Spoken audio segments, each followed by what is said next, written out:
ഞാൻ ഒരുപാട് നാളുകൾക്ക് ശേഷമാണ് കേട്ടോ കേക്കിന്റെ ഓർഡർ എടുക്കുന്നത്. വേറൊന്നും കൊണ്ടല്ല, മടി തന്നെയാണ് മെയിൻ കാരണം. പിന്നെ 12 മാസത്തില് മിക്ക മാസം എനിക്ക് വീട്ടിൽ തന്നെ കേക്ക് ഉണ്ടാക്കണം. അപ്പൊ പിന്നെ പുറത്ത് കേക്ക് കൊടുക്കാനുള്ള ടൈമൊന്നും എനിക്ക് കിട്ടാറുമില്ല, മടിയുമാണ്. ഇതൊരു വെഡ്ഡിങ് കേക്കാണ്, സിമ്പിൾ ആയിട്ടുള്ള ഒരു വെഡ്ഡിങ് കേക്ക്. എന്റെ കസിൻ ആണ് കേട്ടോ ഈ ഒരു ഓർഡർ കൊണ്ടുവന്നത്.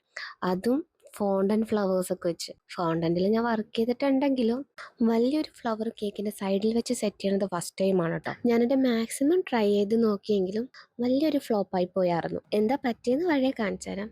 ഇപ്പൊ നമുക്ക് കേക്ക് എങ്ങനെ ഉണ്ടാക്കണേന്ന് നോക്കാം. നോർമൽ ആയിട്ടുള്ളൊരു വാനില സ്പഞ്ചാണ് കേട്ടോ ഉണ്ടാക്കിയത്. ഈ സ്പഞ്ച് ഉണ്ടാക്കുമ്പോൾ ഞാൻ എപ്പോഴും നമ്മുടെ അമൂലിന്റെ പാൽപ്പൊടിയില്ലേ, അതും കൂടി മിക്സ് ചെയ്യാറുണ്ട് കേട്ടോ. എന്നിട്ട് അതിലേക്ക് ഷുഗർ സൊല്യൂഷന് പകരം പാലും ഷുഗറും പിന്നെ മിൽക്ക് മെയ്ഡും കൂടി ഇട്ടിട്ടുള്ളൊരു സൊല്യൂഷനാണ് കേട്ടോ ഒഴിക്കുന്നത്. നെക്സ്റ്റ് നമുക്ക് സ്പഞ്ചിന്റെ മേളിൽ ക്രീം ഒന്ന് സ്പ്രെഡ് ചെയ്ത് കൊടുക്കാം. അതിന്റെ ടോപ്പ് ലെയറിൽ നമുക്ക് ഗനാഷ് വെച്ച് സെറ്റ് ചെയ്യാം കേട്ടോ. ഗനാഷ് കൊടുക്കുമ്പോൾ കേക്ക് കുറച്ചും കൂടി ടേസ്റ്റി ആയിരിക്കും. പിന്നെ ഇങ്ങനത്തെ ടോൾ കേക്ക് ഒക്കെ ഉണ്ടാക്കുമ്പോൾ നമ്മൾ എന്തായാലും സപ്പോർട്ട് ചെയ്യാൻ വേണ്ടിയിട്ട് വുഡൻ സ്റ്റിക്ക് നിർബന്ധമായിട്ടും വെക്കണം കേട്ടോ. അല്ലെങ്കിൽ കേക്കൊക്കെ ചരിഞ്ഞു പോകാൻ ചാൻസ് ഉണ്ട്. കേക്ക് അങ്ങനെ ക്രം കോട്ടിംഗ് ഒക്കെ കഴിഞ്ഞ് ഫ്രിഡ്ജിൽ സെറ്റ് ആവാൻ വെച്ചിട്ടോ.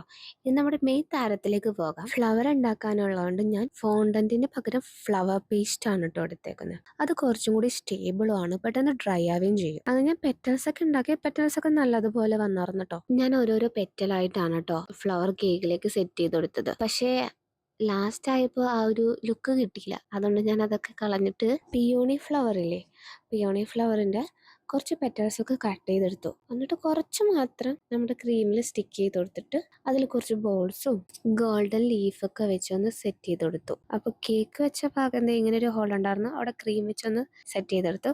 അപ്പൊ ഇതാണ് നമ്മുടെ കേക്കിന്റെ ഫൈനൽ ലുക്ക്. എനിക്ക് ഇഷ്ടപ്പെട്ടു കേട്ടോ. അപ്പൊ നിങ്ങൾക്ക് ഇഷ്ടപ്പെട്ടാൽ ലൈക്ക് ചെയ്യണം, കമന്റ് ചെയ്യണം. Okay, by.